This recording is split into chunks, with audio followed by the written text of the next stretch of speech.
Medieval universities and the rise of scholastic reason.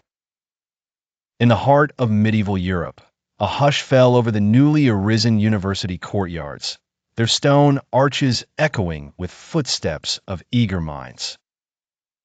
It was here that the pursuit of knowledge shifted from dimly lit scriptoriums and monastic whispers to bustling city centers, where students and professors mingled in public debate.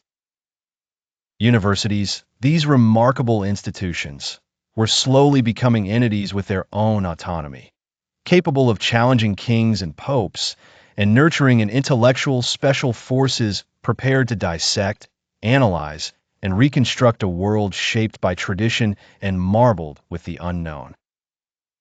But what was this university autonomy, and why did it matter?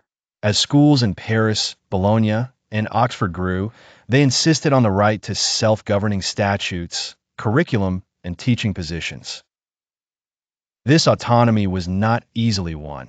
It was a slow birth amid conflicts, strikes, and negotiation. Yet it allowed ideas to flow more freely, and above all, promoted a new kind of intellectual courage, a readiness to question, to argue, to prove. A generation of scholars, emboldened by this environment, would come to call themselves the champions of reason, the scholastics. Scholasticism was, at first glance, an attempt to reconcile faith with reason, scripture with Aristotle, tradition with logic. Yet in their fervor to clarify and order all facets of belief, the scholastics unwittingly forged new tools of scientific thought. Debates took on the rigor of geometry. Every assertion must have a proof, every doubt an inquiry, every contradiction a solution. Faith was not discarded, but channeled through a system that prized clarity and logic. What emerged was a discipline of mind as sharp as a knight's sword, capable of dissecting complex problems with unprecedented precision. It was Aristotle who became the unlikely hero in this intellectual drama. His writings, rediscovered and translated, offered a vision of the world not governed by spells, amulets, or capricious spirits, but by causes and principles knowable through reason.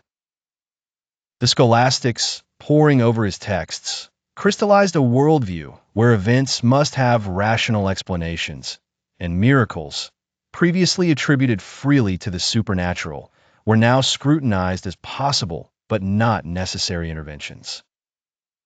The language of logic quietly let daylight seep into the shadowy corners once occupied by magical thinking.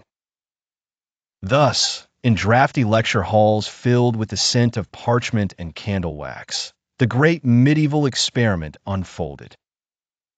Professors, with their ceremonial robes and stacks of compendia, argued over the nature of universals and particulars, angels and substances, until the woods of logic that they cleared would, centuries later, be mapped by scientists as the very landscape of modern reason. Here, in the patient dialectic of master and student, was the foundation laid for a world where knowledge could be systematized, examined, and, most audaciously, revised. The great forge of logic, lit by the autonomy of universities and the methodical fire of scholastic debate, would endure long after the ringing of the cathedral bell had faded into quiet study. And reason itself, once an ancillary tool to theological certainty, would emerge as the quiet architect of a new age.